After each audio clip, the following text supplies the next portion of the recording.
윤 대통령 헌재 심판 개시가 됐어요. 윤 지지층을 얻고 반격을 노린다, 이런 내용입니다. 헌법재판소가 윤석열 대통령에 대한 탄핵 심판에 돌입을 했는데요.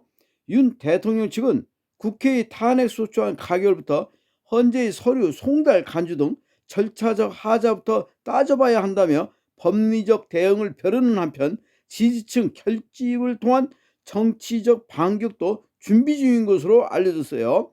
윤 대통령은 27일 헌법연구관 출신 배보윤 변호사와 대구고검장을 지낸 윤갑근 변호사, 배진환 변호사 등으로 구성된 대리인단 선임계를 제출을 했습니다.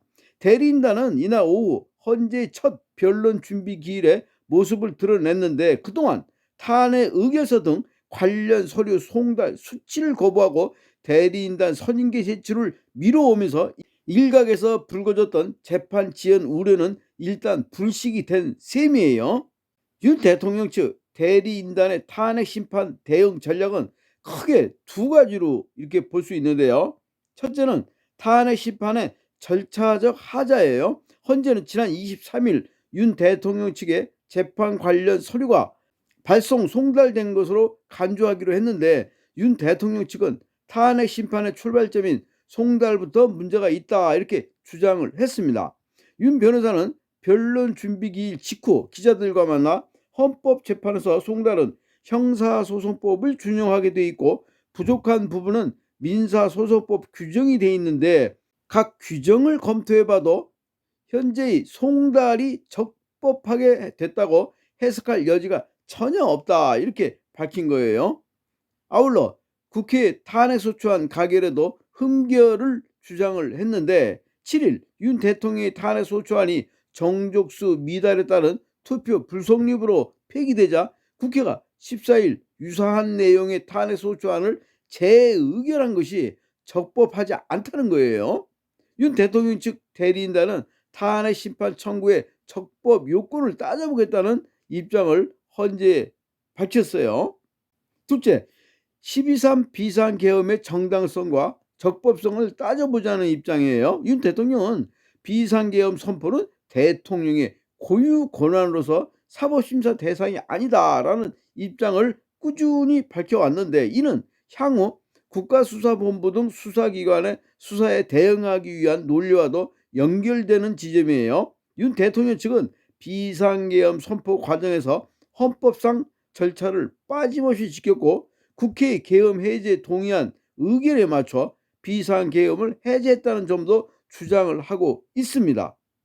특히 12.3 비상계엄 사태와 관련해 이날 구속 기소된 김용현 전 국방부 장관 측 변호인은 전날 기자회견을 통해 계엄 포고령 초안에 국민 통행금지가 있었지만 윤 대통령 지시로 삭제를 했다, 이렇게 밝혔어요. 이번 비상계엄 선포가 국회의 경종을 울리겠다는 의도에서 비롯된 것인 것만큼 국민의 불평과 피해를 최소화하기 위한 조치였다는 거예요. 이러한 논리는 향후 윤 대통령의 탄핵 심판 변론 과정에서 중요한 방어 논리가 될 것으로 보는 거죠. 윤 대통령은 이러한 변론 여지를 토대로 탄핵 심판정에 참석해 직접 변론하는 방안도 검토 중인 것으로 알려져 있어요. 이날 윤 변호사는 적정한 시기에 윤 대통령이 직접 나오셔서 본인이 말씀을 하실 것이다, 이렇게 말을 했고요. 이는 윤 대통령 탄핵에 반대하는 지지층 결집을 위한 의도로 해석이 되고 있어요.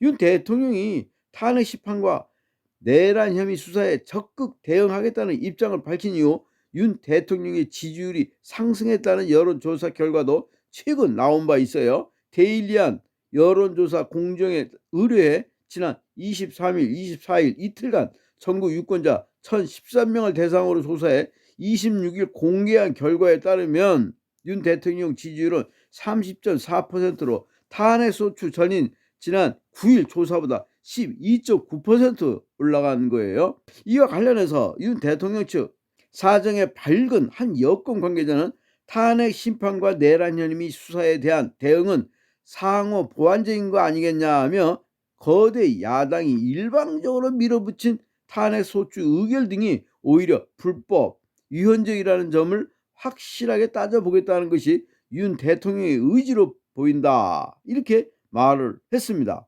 한편 헌재는 윤 대통령의 탄핵 심판 변론 준비 절차를 내년 1월 3일 한 차례 더 열기로 했고, 헌재는 기일이 촉박할 수 있지만 탄핵 심판이 국가 운영과 국민들에게 미치는 심각성을 고려해 기일을 정했다. 이렇게 밝혔어요.